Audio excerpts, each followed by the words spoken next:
സുഹൃത്തുക്കളെ നമസ്കാരം. വിരാടം വിനോദം ദ 60+ യങ്സ്റ്ററിൻ്റെ കാഴ്ചകളാണ്. ബാപ്പാം കം ലെറ്റ്സ് ഗോ ധനുഷ്കോടി കാഴ്ചകൾ തുടരുകയാണ്. ഞങ്ങൾ മധുരയിലെ ഹോട്ടലിൽ നിന്നും റൂമൊക്കെ വെക്കേറ്റ് ചെയ്ത് പതിയെ പുറത്തേക്ക് ഇറങ്ങി യാത്ര തുടങ്ങുകയാണ്. സമയം ഏതാണ്ട് 7 മണിയായി. ട്രാഫിക് തുടങ്ങി വരുന്നേ ഉള്ളൂ, എന്നാലും സ്റ്റിൽ ഭയങ്കര ട്രാഫിക്കായിരുന്നു. ഒരു വലിയ ജംഗ്ഷനിലെത്തി. അവിടെ നിന്ന് ധനുഷ്കോടി റോഡിലേക്ക് നമ്മൾ കയറി. ആ ജംഗ്ഷൻ തന്നെ ഒരു വളരെ വിശാലമായ 5 എക്സിറ്റ് പോയിൻറ്റുകളുള്ള ഒരു ജംഗ്ഷനായിരുന്നു. അവിടെ കടന്ന് നമ്മൾ ധനുഷ്കോടി റോഡിലൂടെ ഇപ്പോൾ ഓടിക്കൊണ്ടിരിക്കുകയാണ്. അപ്പം വിശപ്പിൻ്റെ വിളി ചെറുതായിട്ട് വന്നു തുടങ്ങിയിട്ടുണ്ട്. അപ്പോൾ അടുത്ത് കാണുന്ന ഒരു സ്റ്റോപ്പിൽ ഇറങ്ങി, അടുത്ത് കാണുന്ന ഒരു തിരക്കില്ലാത്തൊരു സ്ഥലത്തിറങ്ങി ഒരു ചെറിയ ഭക്ഷണം കഴിക്കാം എന്ന് ഞങ്ങളങ്ങ് തീരുമാനിച്ചു.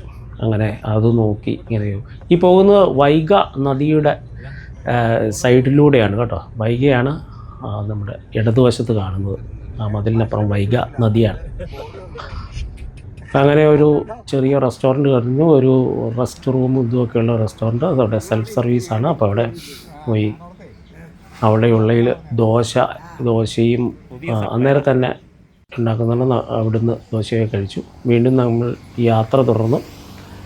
1 മണിക്കൂർ കഴിഞ്ഞപ്പോൾ അടുത്ത ഇതുപോലെ ഒരു ജംഗ്ഷനിൽ ഇറങ്ങി നമ്മളൊരു കരിക്കും കുടിച്ച്. നല്ല ചൂടാണ്. പുറത്തിറങ്ങിയാൽ ഭയങ്കരമായിട്ടുള്ള ചൂടാണ്. പുറത്ത് നിങ്ങൾക്ക് വെയിൽ കണ്ടു കഴിഞ്ഞാൽ നിങ്ങൾക്ക് മനസ്സിലാവും. അങ്ങനെ ധനുഷ്കോടി യാത്ര ഇങ്ങനെ തുറന്നുകൊണ്ടിരിക്കുകയാണ്. അപ്പം ഞങ്ങൾ ആദ്യം വിചാരിച്ചത് രാമേശ്വരത്ത് പോയി താമസിച്ചിട്ട് പിറ്റേ ദിവസം രാവിലെ ധനുഷ്കോടി അരിച്ചമുനിയൊക്കെ കാണാമെന്നാണ് വിചാരിച്ചത്. പക്ഷേ പോകുന്ന വഴിക്ക് ഞങ്ങൾ പരിപാടിയൊക്കെ മാറ്റി. കാരണം അപ്പം തന്നെ ഏതാണ്ട് ഒരു 2:30-3 മണി ആയിരുന്നു. അതുകൊണ്ട് ഞങ്ങൾ പാമ്പൻ പാലം കഴിഞ്ഞു. പാമ്പൻ പാലത്തിന് തൊട്ടടുത്തുള്ള പാമ്പൻ പാലത്തിൻ്റെയൊക്കെ വിശദമായ കാഴ്ചകൾ നമ്മളടുത്ത വീഡിയോയിൽ ചെയ്യുന്നതാണ്. കാരണം ഈ ചൂട് കാരണം ഞങ്ങൾ അവിടെ ഇറങ്ങിയില്ല. ഇത് പാമ്പൻ റെയിൽവേ സ്റ്റേഷനാണ്. പാമ്പൻ റെയിൽവേ സ്റ്റേഷൻ കഴിഞ്ഞ് നമുക്ക് രാമേശ്വരത്ത് ഒരു റെയിൽവേ സ്റ്റേഷൻ കൂടെ ഉണ്ട് കേട്ടോ. അവിടെ നിന്ന് ഇറങ്ങി പാമ്പൻ റെയിൽവേ സ്റ്റേഷൻ കണ്ടു. അവിടെ നിന്ന് ഇറങ്ങി ഞങ്ങൾ ഉച്ചയ്ക്കത്തെ ഭക്ഷണം കഴിച്ചിട്ടില്ലായിരുന്നു. 2-3 മണിയോളം ആയിട്ടുണ്ട്. അപ്പം തൊട്ടടുത്ത് APJയുടെ മെമ്മോറിയലിന് ഓപ്പോസിറ്റ് ഇതുപോലെ ഡൽഹി കഫറ്റേറിയ അല്ലെങ്കിൽ ഡൽഹി ഫുഡ് കോർട്ട് എന്ന് പറഞ്ഞൊരു സ്ഥലമുണ്ട്. അവിടെ പല പല വിഭവങ്ങൾ കിട്ടും. പല പല റെസ്റ്റോറൻറ്റുകളുണ്ട്. അവിടെ നിന്ന് ഭക്ഷണമൊക്കെ കഴിച്ച് ഞങ്ങൾ നേരെ ധനുഷ്കോടി ലക്ഷ്യമാക്കി പോവുകയാണ്. സ്ട്രെയിറ്റായിട്ട് കിടക്കുന്ന റോഡ്. 2 സൈഡിലും കടൽ. ഇടത് സൈഡിൽ ഇന്ത്യൻ മഹാസമുദ്രവും വലത് സൈഡിൽ ബംഗാൾ ഉൾക്കടലുമായിട്ടുള്ള സ്ഥലമാണ്. അതിങ്ങനെ കണ്ട് നമ്മളിങ്ങനെ പോവുകയാണ്. ഇനി ചെന്ന് കഴിഞ്ഞ് നമ്മൾ ആദ്യം കാണാൻ പോകുന്നത് കോദണ്ഡ രാമസ്വാമി ടെമ്പിളാണ്. ഇത് ധനുഷ്കോടി റോഡിൽ നിന്നും ഇടത്തേക്ക് തിരിഞ്ഞ് വേണം ഈ കോദണ്ഡ രാമസ്വാമി ടെമ്പിളിലേക്ക് എത്താൻ. ഇതാണ് കോദണ്ഡ രാമസ്വാമി ടെമ്പിളിൻ്റെ പ്രിമൈസസ്. അവിടെ ഒരു വലിയൊരു ആല് നിൽപ്പുണ്ട്. സൈഡിൽ ഇതുപോലെ കടൽ വെള്ളമാണെന്ന് തോന്നുന്നു കയറി കിടക്കുന്നത് നമുക്ക് കാണാം. ചുറ്റുവട്ടം എല്ലാം ഇങ്ങനെയാണ്. ഇപ്പോൾ അതുപോലെ എവിടെ നോക്കിയാലും ഇതാണ് ആ ക്ഷേത്രം, കോദണ്ഡ രാമസ്വാമി ക്ഷേത്രം. ഈ ക്ഷേത്രത്തിൻ്റെ പ്രത്യേകത എന്ന് പറഞ്ഞു കഴിഞ്ഞാൽ രാവണവധത്തിന് ശേഷം ശ്രീരാമൻ വിഭീഷണനെ ഇവിടെ വെച്ചാണ് അഭിഷേകം ചെയ്തതെന്നാണ് പറയപ്പെടുന്നത്. ആ സ്ഥലമാണ് ഈ കോദണ്ഡ രാമസ്വാമി ക്ഷേത്രം ഇരിക്കുന്ന സ്ഥലം. ഇതിൻ്റെ ചരിത്രങ്ങളൊക്കെ ഇവിടെ എഴുതി വച്ചിട്ടുണ്ട്. ധാരാളം പക്ഷികളും കാക്കകളും ഒക്കെ ഉണ്ട്. ഇതിന് കാക്കകളെയൊക്കെ ഭക്ഷണം ഊട്ടിക്കുന്ന മനുഷ്യരെയൊക്കെ നമുക്കിവിടെ കാണാം. വരുന്ന ആൾക്കാരിൽ ശ്രീലങ്കക്കാരുണ്ടോ എന്ന് ഒരു സംശയമുണ്ട്. ചിലരുടെയൊക്കെ മുഖമൊക്കെ കണ്ടു കഴിഞ്ഞാൽ അല്ലെങ്കിൽ രൂപം കണ്ടു കഴിഞ്ഞാൽ നമ്മൾ ശ്രീലങ്കക്കാരാണ് എന്ന് തോന്നുന്ന രീതിയിലാണ്. കരിക്ക് കച്ചവടമുണ്ട്. നല്ല ശക്തമായ കാറ്റാണ്. കാറ്റ് കൊണ്ട് നമുക്ക് കോദണ്ഡ രാമസ്വാമിയുടെ ആലിൻ്റെ തണലിൽ ഞങ്ങൾ കുറച്ച് നേരം ഇരുന്നു. കാരണം ദീർഘദൂര യാത്രയായിരുന്നല്ലോ. നല്ല ചൂടുണ്ടെങ്കിൽ ആ കാറ്റിനൊരു തണുപ്പുണ്ട് കേട്ടോ. ഇതുപോലെ കാക്കകൾ പറക്കുന്ന കാണാം. കാക്കകൾക്കൊക്കെ ഇവർ ഭക്ഷണമൊക്കെ കൊടുക്കുന്നത് നമുക്ക് കാണാനായിട്ട് സാധിക്കും. ഇവിടെ ഇതുണ്ടോ കാക്കകൾ. ഇതുപോലെ കാക്കകൾക്കും ഭയമില്ല. നമ്മളടുത്ത് ചെല്ലുമ്പോഴും പറക്കാൻ മടിച്ചിരിക്കുന്ന പോലെയുള്ള കാക്കകളാണ്. അദ്ദേഹം കാക്കകൾക്ക് ഭക്ഷണം കൊടുക്കുന്ന കാണാം. ഒരാൾ വന്ന് കാക്കകൾക്കൊക്കെ ഭക്ഷണം കൊടുക്കും, കാക്കകൾക്കും നായ്ക്കൾക്കൊക്കെ ഭക്ഷണം കൊടുക്കുന്നു, വാരിയെതറി കൊടുക്കുന്നത് നമുക്ക് കാണാം. അവിടുന്ന് ഞങ്ങൾ ഇറങ്ങി വീണ്ടും നേരെ ധനുഷ്കോടിക്ക് വിട്ടാണ്. വീട്ടിൽ പോരുമ്പോഴാണ് വലത് സൈഡിൽ ഇതിനു മുമ്പ് ഞാൻ വന്നപ്പോൾ കണ്ടിട്ടില്ലാത്ത ഒരു സ്ഥലം, ഒരു മണൽ പ്രദേശം, നല്ല ഒരു ബീച്ച്, നല്ല വെളുത്ത പഞ്ചാര മണലുള്ള ഒരു ബീച്ച്. അത് കണ്ടു. ഞങ്ങൾ അവിടെ ഇറങ്ങി ചെറിയ ഡാൻസും ഒക്കെ ചെയ്തു. നല്ല കാറ്റാണ്. അത് തന്നെയല്ല, വെറും കാറ്റല്ല, മണൽക്കാറ്റും കൂടിയാണ് അവിടെ വീശുന്നത്. നല്ല ഭംഗിയുണ്ട് കേട്ടോ കാണാൻ. ഇതൊരു 3:30-4 മണി സമയമാണെന്ന് പറഞ്ഞു. നല്ല കാറ്റുമാണ്, നല്ല രസമാണ് കേൾക്കാൻ. നമ്മളെ തള്ളി മാറ്റുന്ന രീതിയിലുള്ള ഒരു കാറ്റാണ്. ഈ സ്ഥലത്തിൻ്റെ പേരെന്താണെന്ന് നമുക്കറിയില്ല കേട്ടോ. എന്നാലും അവിടെ ഒരു മനുഷ്യനോട് ചോദിക്കാൻ ആരെയും കണ്ടുമില്ല. എങ്കിലും ഞങ്ങൾ അവിടെ നിന്ന് കുറച്ച് നേരമൊക്കെ ആസ്വദിച്ചിട്ടാണ് അവിടെ നിന്നും പതിയെ പോകുന്നത്. രേന്ദ്രമാഷ് ഇങ്ങനെ കാറ്റിനെ പ്രതിരോധിച്ച് നിൽക്കുകയാണ്. രായമാഷ് പുള്ളിക്ക് കാറ്റെടുത്തുകൊണ്ട് പോകുന്നുണ്ട്. പുള്ളി കുറച്ച് നേരം ഒരു മരത്തിലൊക്കെ പിടിച്ചു നിന്നിട്ട് തിരിച്ച് വണ്ടിയിലേക്ക് പോയി. അങ്ങനെ അവിടുന്ന് വണ്ടി എടുത്ത് നമ്മളങ്ങനെ അരിച്ചൽ മുനയിലെത്തി. ഈ കാണുന്നതാണ് അരിച്ചൽ മുന. അതായത് നമ്മുടെ ഭാരതത്തിൻ്റെ ഏറ്റവും കടലിലേക്ക് തള്ളി നിൽക്കുന്ന പ്രദേശം. ഇവിടെ നിന്നാണ് രാമസേതു ആരംഭിക്കുന്നത്. ഇവിടെ നിന്ന് ശ്രീലങ്കയിലേക്ക് 14 കിലോമീറ്റർ മാത്രമേ ഡിസ്റ്റൻസ് ഉള്ളൂ എന്നാണ് പറയുന്നത്. ഇതിപ്പോൾ എനിക്ക് തോന്നുന്നു വേലിയേറ്റ സമയമോ മറ്റോ ആയിരുന്നിരിക്കും. വേലി ഇറക്ക സമയത്ത് നമുക്കിവിടെ നടന്നു പോകാവുന്ന രീതിയിൽ നമുക്ക് കടൽ താന്ന് കിടക്കുന്നത് കാണാൻ പറ്റും. ഷാലോ ആയിട്ടുള്ള കടൽ, 2 സൈഡിലും കടലാണ്. അതാണ് ഇതിൻ്റെ പ്രത്യേകത. പക്ഷേ ഈ സമയത്തും ഒരു തണൽ പോലും പ്രതീക്ഷിക്കരുത്, നല്ല വെയിലാണ്. ഒരുപാട് ജനങ്ങൾ ഇപ്പോഴും വരുന്നുണ്ടെന്ന് ഓർക്കണം. ഇതൊരു വർക്കിംഗ് ഡേ ആയിട്ട് പോലും ഇവിടെ എന്ത് ആൾക്കാരാണ് ഇവിടെ വരുന്നത്, എന്ത് ഭംഗിയാന്ന് നോക്കിയാൽ കാണാനായിട്ട്.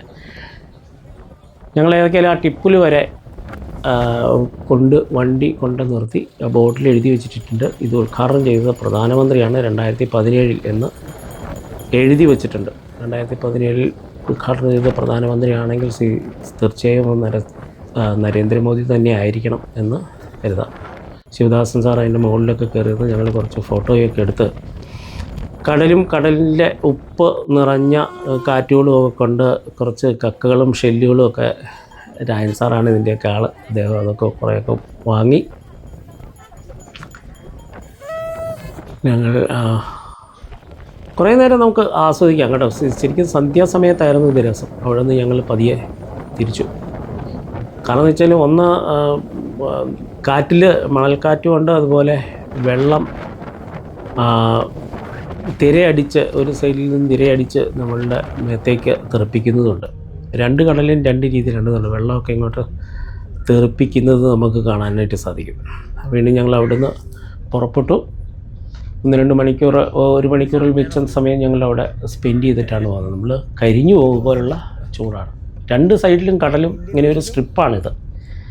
എനിക്ക് തോന്നുന്നു ഇതൊരു 10-30 വർഷമൊക്കെ ആയി കാണുകയുള്ളായിരിക്കും. 30 വർഷം ആയിട്ടുണ്ടോയെന്ന് സംശയമുണ്ട്. 10-20 വർഷമൊക്കെ ആയിട്ടുണ്ടാവുള്ളൂ ഈ റോഡിങ്ങനെ ആക്കിയിട്ട്. മറ്റേത് രാമേശ്വരത്തു നിന്നും നമ്മൾ ബോട്ടിലോ അല്ലെങ്കിൽ ഇവിടെ നിന്ന് സർവീസ് നടത്തുന്ന ജീപ്പുകളൊക്കെ ഉണ്ടായിരുന്നു. അതിലൊക്കെ ആയിരുന്നു ഈ അരിച്ചൽ മുനയിലേക്ക് ഒക്കെ ആൾക്കാർ വന്നുകൊണ്ടിരുന്നത്.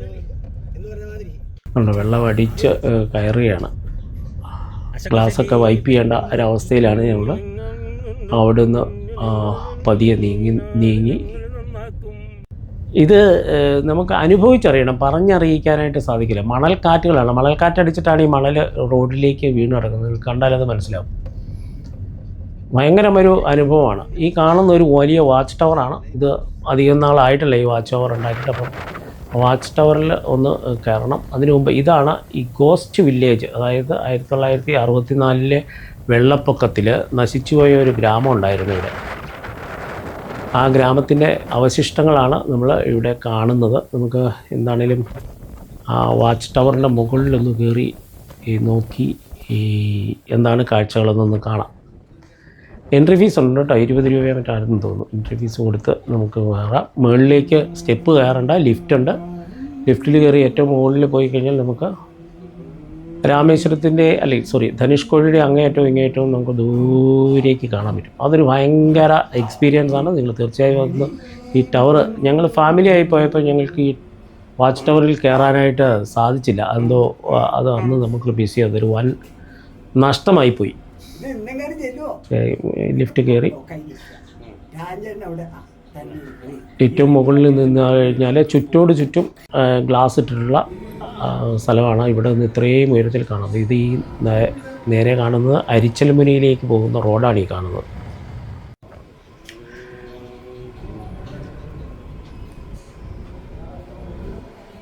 സ്റ്റെപ്പായിരിക്കുമെന്ന് വിചാരിച്ച് രാജൻ സാർ വന്നില്ല. രാജൻ സാർ വണ്ടിയിലിരിക്കുകയത്. ഞങ്ങൾ പിന്നെ വിളിക്കാനും പറ്റാത്ത ഒരവസ്ഥയാണ്. കാരണം മൊബൈലിന് റേഞ്ചും ഒന്നുമില്ല ഇവിടെ. അപ്പോൾ താഴെ ഞങ്ങൾ വന്ന വാഹനം ശിവദാസ് സാറിൻ്റെ വണ്ടി പാർക്ക് ചെയ്തിരിക്കുന്നത് കാണാം. നോക്കട്ടെ അതടുത്ത് കാണാൻ പറ്റുമോ എന്നുള്ളത്. ആ കറുത്ത് കിടക്കുന്നു ആ ഓട്ടോ വരുന്നതിന് അടുത്ത് ആ കിടക്കുന്ന വാഹനമാണ് ഞങ്ങൾ വന്ന വാഹനം. ഇത്രയും ആഴത്തിലാണ് അല്ലെങ്കിൽ ഇത്രയും പൊക്കത്തിലാണ് ഈ വാച്ച് ടവർ ഇരിക്കുന്നത്.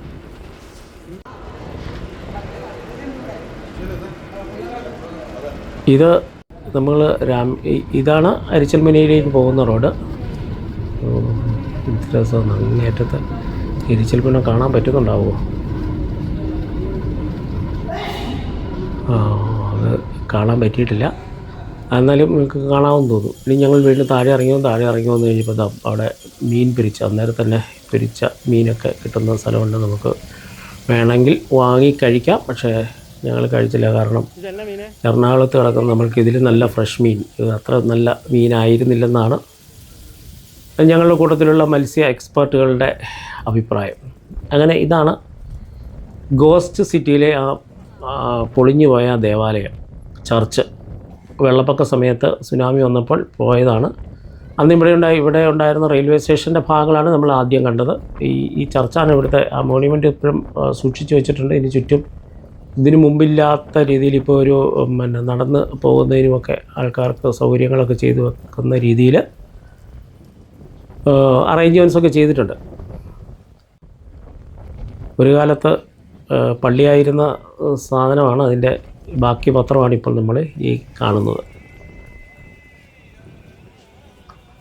ഇവിടെ വരുന്നവർ ശ്രദ്ധിക്കുക, വെയിൽ അതിഭയങ്കരമായിട്ടുള്ള വെയിലാണ്. ആ വെയിൽ സഹിക്കാൻ തയ്യാറായിട്ട് വേണം നമ്മൾ ഇവിടെ വരാനായിട്ട്.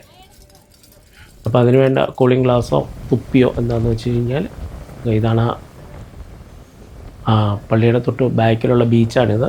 ബീച്ച് അങ്ങോളം ഇങ്ങോളം ബീച്ചുകളുണ്ട്. ഇനി രാമേശ്വരത്ത് പോയി റൂമൊക്കെ എടുക്കണം. ഈ ഭാഗം, അതായത് മൂന്നാം ഭാഗത്തിൻ്റെ അവസാന ഭാഗത്തേക്ക് എത്തി. ഇനിയൊരു നൈറ്റ് റൈഡ്, അതിനുശേഷം ഒരു ഭക്ഷണം, ബാക്കി കാഴ്ചകൾ രാമേശ്വരത്തിൻ്റെ ധനുഷ്കോടിയിലെ ബാക്കി ഭാഗങ്ങൾ അടുത്ത വീഡിയോയിലുണ്ടാകും. തീർച്ചയായും വീഡിയോ കാണുക. നിങ്ങൾക്ക് ഇഷ്ടപ്പെട്ടാൽ അതിൽ ലൈക്ക് ചെയ്യാനും കമൻറ്റ് ചെയ്യാനും മറക്കാതിരിക്കുക. വീണ്ടും അടുത്ത വീഡിയോയുമായിട്ട്, അടുത്ത കാഴ്ചകളുമായിട്ട് വരുന്നതുവരെ എല്ലാവർക്കും നന്ദി.